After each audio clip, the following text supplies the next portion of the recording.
Welcome to the Industry Angel Podcast. We hear from the best business minds across the globe. Entrepreneurs, social influencers, marketing mavens, and sales rock stars. We've got them all. Here comes your weekly dose of inspiration with your host, Ian Farah. Welcome to episode 76 of the Industry Angel, and welcome to 2018.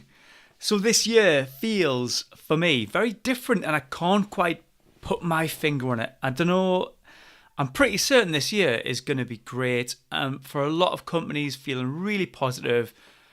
We've got things like GDPR here in Europe, you know, the General Data Protection Regulation, and I'm looking forward to how things will change. I think the most human of companies will win this year.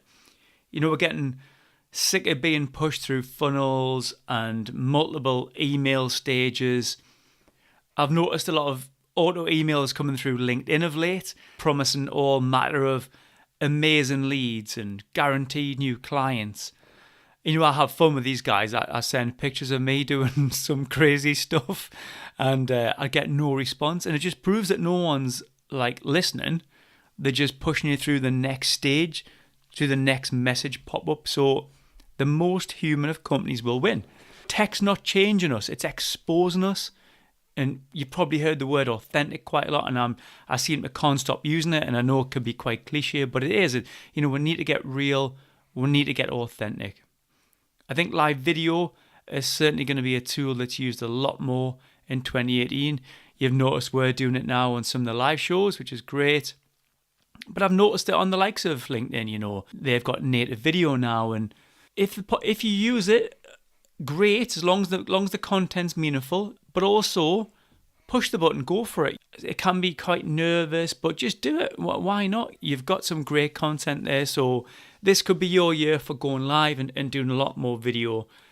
I'm loving audio as well. I really think audio has really overtook where people thought it would. You've heard the stats about how much video content will be around in 2020, 80% I've heard bandied around. But I think sound is now really kicking on. Like the podcasts, people using, Google, Alexa and Home and them sort of things. So yeah, that's where I'm thinking is going to kick right on this year's sound. So yes, we're thinking about being authentic. Relationships, I'm all about that. But could this be your year for kicking them on a little bit? If you've been in an organisation for a long time, you sometimes forget about the outside world. You might have forgot about that network that you once worked so hard to build, those contacts that you once supported and they supported you. So if you forgot how a business is done through relationships, maybe this could be something you could put back on your radar for this year. In January, the gyms are going to be full, aren't they? And we'll pick a barbell up to strengthen our muscles, but will this be the year you pick a phone up to strengthen relationships? It's extremely rare for clients to pick up the phone to you, isn't it? Can you imagine if they picked up the phone and said, hey, how can I help you? How can I help your business grow? It just doesn't happen. Maybe, rarely, but that would be great if it happened. So keep that in mind. We market ourselves about how great we are, but maybe we should be looking a bit more about how we can help give clients what they want, and that's when we'll win. Again, just being authentic, is your language empathetic? Are you playing buzzword bingo and tooting your own horn when it comes to marketing? So again, the most human of companies will win. I've also noticed a shuffle around of my network, especially around sales. So sales professionals have kind of moved on, and maybe this is a 2018 thing. Maybe it's a new position for you, and if it is, best of luck. Maybe you're thinking of a change yourself. So consider this: if you're selling and you don't believe in it, you won't sell it, okay? If you don't believe in it, you won't sell it and you'll lose. So maybe it's time to get out. It's much easier to sell something you believe in and you want to share it with others. And you, my friends, will know that I've been here myself. I've had a lack of belief in roles, and the role becomes untenable. You've got to kind of step out of it sometimes. And, working hard for something we don't care about just leads to stress. And working hard for something we love, well, that's passion. And that's what I want you guys to be all about, is passion. I want you to be loving it. And so how can you ask yourself, how can you achieve that passion? What is going to be, it's going to be personal to you.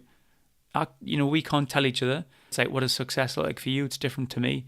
So how can you get that passion back this year? What can you do? So I want you to take a pen and paper and just, if you haven't done this already this year, jot a few things down. What are your goals going to be? How can you get that buzz back? How can you get that passion back? Maybe it's to make some new friends. You've heard you're the average of the 5 people you hang with. Maybe you need to get into a different pool of friends. Maybe you need to join the gym and get that mental strength back by working out and getting that natural release of endorphins. Maybe you want to join a new networking club. Whatever it is, have a little think about that. Do you want to travel a bit more? Do you want more me time? That's something important for me, actually. I'm gonna do that, and it feels quite selfish with having a young family. And when you do it, I don't know about you, but I feel guilty, and I think I should be doing it. You've got to get over that, and I'll have a bit of news for you in the coming weeks, but I'll have something to share on that subject. Have a think about that. Get that pen and paper out. Quite often people will say, I want to make more money, or I want to rise if you're in your job. But what are you going to do to get that? What's the risk reward? So can you come up with a new service? Could you increase productivity? Could you win an award for your company or receive a certification? Suggest it to the boss. So rather than rock in and say, right, I want to rise, why don't you go in and think, I want to rise and this is how I'm going to get there. So if you succeed, it could be bonus time. So risk and reward, you take the risk and both you and the company will reap the rewards. So think about them goals. I've got some super exciting goals for this year and you'll see me rolling out them soon. I can't talk too much about them, but we've got a lot of live shows planned here in the UK this year. And I want to hear about what you've got in store as well, So I wish you well for this year. I want to hear your goals for 2018. Email me, host@industryangel.com. You can find my links to Twitter and Facebook and LinkedIn. So if that's something you want to do more of this year, I'm happy with that. So connect with me. I get to see all your messages. I'll be doing some shout outs in the next episode. So if I haven't heard from you before and you're a lurker, okay, so you listen, and I've heard quite a few people of late said, oh yeah, I listen to your podcast, really enjoy it. Bloody tell me, I want to hear from you, okay? I love it when I hear from you. It really gives me a kick on. And if I can help in any way, go for your life. Suggest some guests, suggest some topics. And it's really my oxygen. I love to hear from you. I love to hear your tweets as well. It's dead good. So we're going to be, probably next episode, we'll have a good guest for you. We'll be bashing out a couple of live episodes very quickly in the next quarter. And a surprise up my sleeve in the next few weeks, which I can't tell you anything about, but I nearly did. So until next time, I'm Ian Farrer. This is the Industry Angel, and let's crush 2018 together.